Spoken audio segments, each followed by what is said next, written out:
एक बार फारस देश से घोड़ों का एक व्यापारी कुछ बेहद उत्तम नस्ल के घोड़े लेकर विजयनगर आया। सभी जानते थे कि महाराज कृष्णदेव राय घोड़ों के उत्तम पारखी हैं। उनके अस्तबल में चुनी हुई नस्लों के उत्तम घोड़े थे। महाराज ने फारस के व्यापारी द्वारा लाए गए घोड़ों का निरीक्षण किया तो पाया कि वे घोड़े दुर्लभ नस्ल के हैं। उन्होंने व्यापारी से सभी घोड़े खरीद लिए, क्योंकि वे अपनी घुड़सवारी सेना को और मजबूत व सुसज्जित करना चाहते थे। जब घोड़ों का व्यापारी चला गया तो महाराज ने अपनी घुड़सवार सेना के चुने हुए सैनिकों को बुलाया और एक एक घोड़ा देते हुए उसकी अच्छी तरह देखभाल और उसे भली भांति प्रशिक्षित करने को कहा। साथ ही यह भी कहा कि घोड़ों के प्रशिक्षण व भोजनादि का सारा खर्च राजकोष वहन करेगा। तेनालीराम को जब पता चला तो वह भी महाराज के पास पहुंचा और एक घोड़ा अपने लिए भी मांगा। उसे भी एक घोड़ा दे दिया गया। तेनालीराम ने घोड़े को घर लाकर अस्तबल में बांध दिया, लेकिन उसे न जाने क्या सूझा कि उसने अस्तबल के सामने की ओर भी दीवार उठवा दी। अब अस्तबल की स्थिति कुछ ऐसी हो गई थी कि न तो वह घोड़ा कहीं बाहर जा सकता था और न ही कोई उस अस्तबल में प्रवेश ही कर सकता था। तेनालीराम ने अस्तबल की दीवार में एक छोटी सी खिड़की छुड़वा दी थी, जहां से घोड़े को दाना पानी दिया जा सके। उसी खिड़की से तेनालीराम घोड़े को हरी घास दाना पानी देता और घोड़ा भी खिड़की से अपना मुंह बाहर निकालकर उसे मुंह में दबाता और भीतर खींच लेता। घोड़े को पानी भी इसी खिड़की द्वारा पहुंचाया जाता। करीब 1 महीने बाद महाराज ने घोड़े की सुध बुध ली और यह जानने की कोशिश की किस प्रकार उसकी देखभाल व प्रशिक्षण का काम चल रहा है। तब सभी सैनिक अपने अपने घोड़े लेकर महाराज के सम्मुख आ पहुंचे। पृष्ठ पुष्ट व भली भांति प्रशिक्षित घोड़ों को देख महाराज बेहद प्रसन्न हुए, लेकिन तभी उन्होंने पाया कि तेनालीराम और उसका घोड़ा कहीं दिखाई नहीं दे रहे। इधर उधर निगाहें दौड़ाते महाराज ने पूछा, तेनालीराम कहाँ है? जाओ, उससे कहो कि अपने घोड़े के साथ हमारे सामने जल्दी पेश हो। एक सैनिक तेनालीराम के घर की ओर दौड़ा और उसे महाराज का संदेश दिया कि जल्दी से जल्दी घोड़े को लेकर उनके सामने हाजिर हो जाए। लेकिन तेनालीराम अकेला ही चल दिया। उसे अकेला आया देख महाराज बोले, तुम्हारा घोड़ा कहाँ है? आज मैं सभी घोड़ों का मुआयना कर रहा हूँ कि उनकी कैसी देखरेख की गई है।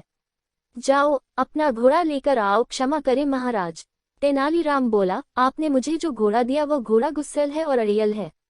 मैं तो उसे अपने साथ यहाँ लाना चाहता था, लेकिन मेरे लिए यह संभव नहीं हो पाया। कहकर तेनालीराम चुप हो गया। यदि ऐसा है तो मैं कुछ बहादुर सैनिकों को तुम्हारे साथ भेज देता हूँ, जो तुम्हारे साथ जाकर घोड़ा ले आएंगे। महाराज ने कहा, नहीं नहीं महाराज, ऐसा हरगिज न करिएगा। अब तक घोड़े की देखभाल मैंने की है और मैं ब्राह्मण हूँ, इसलिए अच्छा तो यह होगा कि आप किसी पंडित या पुरोहित को घोड़ा लाने के लिए मेरे साथ भेजे। होठों पर रहस्यमय मुस्कान लाते हुए तेनालीराम बोला। संयोगवश राजपुरोहित उस दरबार में उपस्थित था। वह राजपरिवार में कुछ पूजा पाठ के कर्मकांड करवाने वहां आया था।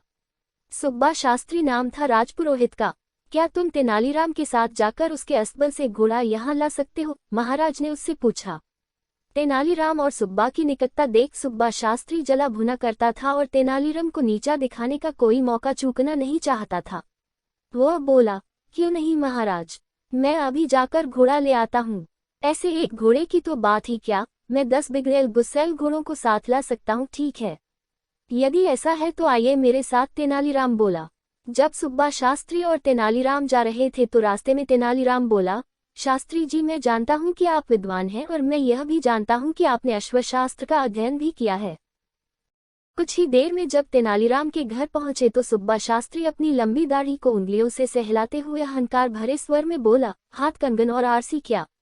आखिर तुम्हें मेरी योग्यता पर विश्वास हो ही गया। लेकिन शास्त्री जी, मेरा घोड़ा कोई साधारण घोड़ा नहीं है, इसलिए मेरा कहना माने तो पहले खिड़की से झांक कर देख लें, इसके बाद अस्तबल की दीवार तोड़कर घोड़े को बाहर निकालने की सोचना। अपने होठों पर कुटिल मुस्कान लाते हुए बोला तेनालीराम। तेनालीराम ने भी जैसे उस दिन सुब्बा शास्त्री से पुराना हिसाब किताब चुकता करने की ठान ली थी। इधर जैसे ही सुब्बा शास्त्री ने दीवार में बनी खिड़की में अपना हाथ डाला, तुरंत घोड़े ने उसकी दाढ़ी पकड़ ली।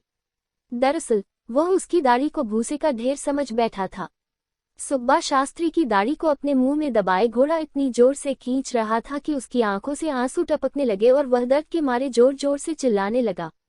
अंततः अस्तबल की सभी दीवारें तोड़कर वह बाहर निकाला गया, मगर घोड़ा भी कुछ ऐसा हठीला था कि सुब्बा शास्त्री की दाढ़ी अब भी दबाए था। कोई और रास्ता न देख उन्हें उसी अवस्था में राजमहल की ओर जाना पड़ा। अब तक सुब्बा शास्त्री को यह बात समझ में आ चुकी थी कि पूर्व में जो वह तेनालीराम को नीचा दिखाने की फिराक में लगा रहता था, उसी का बदला तेनालीराम ले रहा है। वह तो बस मौके की तलाश में था, जो उसे आज मिल गया था। इधर महाराज और अन्य घुड़सवार सैनिक बेसब्री से उनका इंतजार कर रहे थे। तभी तेनालीराम और सुब्बा शास्त्री की दाढ़ी मुंह में दबाए वह घोड़ा वहां आ पहुंचा। सुब्बा शास्त्री को इस हास्यास्पद स्थिति में देख सभी उपस्थित जन ठहाके मारकर हंसने लगे। यहाँ तक कि महाराज भी अपनी हंसी पर काबू न कर सके और बेतहाशा लगातार हंसते ही चले गए। लोगों को इस प्रकार हंसते देख वहां मौजूद घोड़े भी तरंग में आकर हिनहिनाने लगे। तेनालीराम का घोड़ा, जो सुब्बा शास्त्री की दाढ़ी मुंह में दबाए था, भी ये देख हिनहिनाने लगा। जैसे ही घोड़े ने अपना मुंह खोला, दाढ़ी मुक्त हो गई। सुब्बा शास्त्री ने चैन की सांस ली। तभी एकाएक अपनी हंसी को रोक महाराज गंभीर हो गए और बोले, तेनालीराम, मुझे इससे कोई आपत्ति नहीं कि लोगों को हंसाने के लिए हास परिहास किया जाए, बल्कि यह तो अच्छा ही है, क्योंकि हंसना स्वास्थ्य के लिए उत्तम होता है।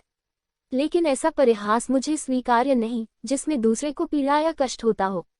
तुमने सुब्बा शास्त्री जैसे विद्वान के साथ जो सुलूक किया है वह कतई शोभा नहीं देता। यह सरासर शास्त्री जी का अपमान है।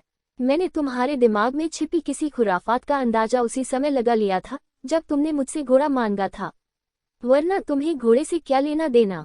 चलो, अपनी गलती के लिए शास्त्री जी से क्षमा याचना करो। लेकिन इससे पहले कि तेनालीराम क्षमा याचना करता, सुब्बा शास्त्री आगे बढ़कर बोला, महाराज, तेनालीराम का कोई दोष नहीं, यह निर्दोष है।